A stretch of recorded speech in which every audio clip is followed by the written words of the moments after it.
Hi, this is Pastor James coming to you with an uplifting message to give you some encouragement. And after this message, I want to share some great things that are going on in the life of our congregation that I pray that you would be excited about and that you'd want to be a part of. The big idea I want to talk to you about right now is this, that not everyone feels called to be a peacemaker.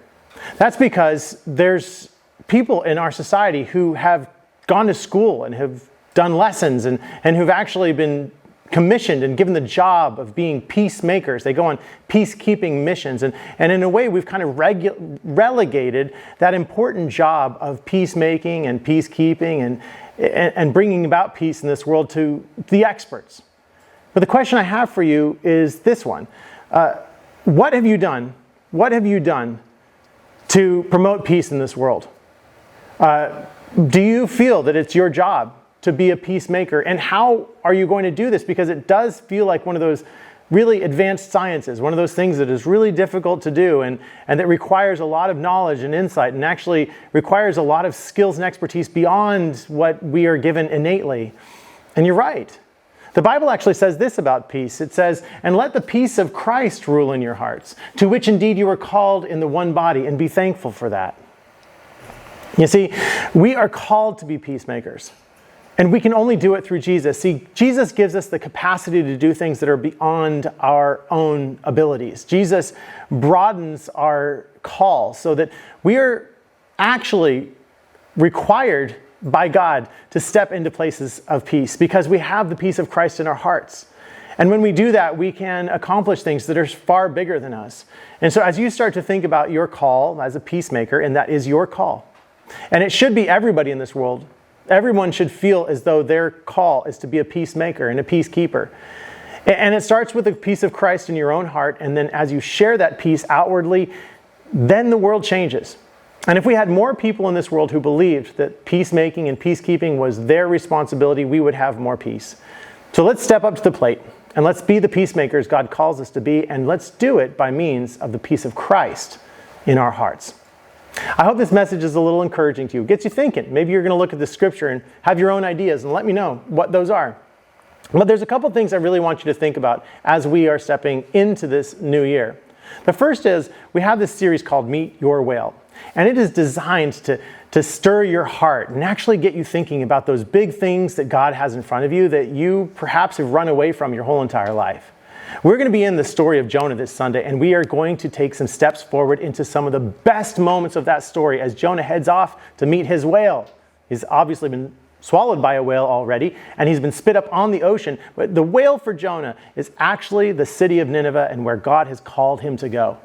So I pray that you would start to be thinking about that. And I want to celebrate all the people who have filled out the Meet Your Whale cards, and especially those people who have already started to make their giving commitments this year with regard to serving and finances.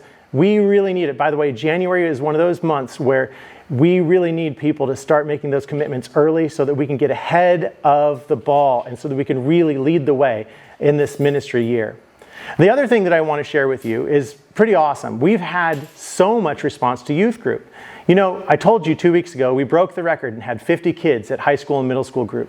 Well, the next week we had 62 kids at high school and middle school group. And this last week we had 68 kids. The room was filled. That's my puppy, by the way. Sorry about that. I'm trying to train her. But the room was filled with a whopping 80 people. And so I just want to encourage you and I want to lift you up. You are making this happen, and it is a transformation. Now, I can't say that there's a puppy in this space without bringing her so you can see her. Come here. Come on. So this dog, we just got in our family, and we are trying to socialize her by bringing her out and about. So I've taken her down here to come and help me, but she hasn't learned to be quiet during the midweek message yet. But her name's Millie, and I talked about on Sunday how sometimes we are like puppies and we are a little bit resistant to God leading us. And one of the things with our Meet Their Whale cards is that we've talked about how joyful life can be when we listen to God. Come here. Come say hi. So I'm going to share one more thing. We have small group facilitators coming up really soon. And it's a workshop that I want you to be a part of. And maybe I will bring Millie to that. and I'll bring a crate, and you guys can all say hi to her. But we're going to have a small group facilitator workshop, and that's going to be coming up on February 3rd. If you're interested in learning about small groups, or you'd like to learn about how small groups can be a part of your life, thank you, Millie. Love you. Then you can come down and meet Millie, or you can pray for me as I'm raising this little puppy. The other thing I wanted to tell you is that we have an amazing middle school trip going out to Hume Lake this coming Saturday. So please come and be a part of it. We would love to, not be a part of it, but pray for the middle schoolers going up. There's over 30 middle schoolers, 40 in all with all of the adults going along, and there will be about 600 kids in middle school worshiping God together. And so we want you to pray that that trip goes really great.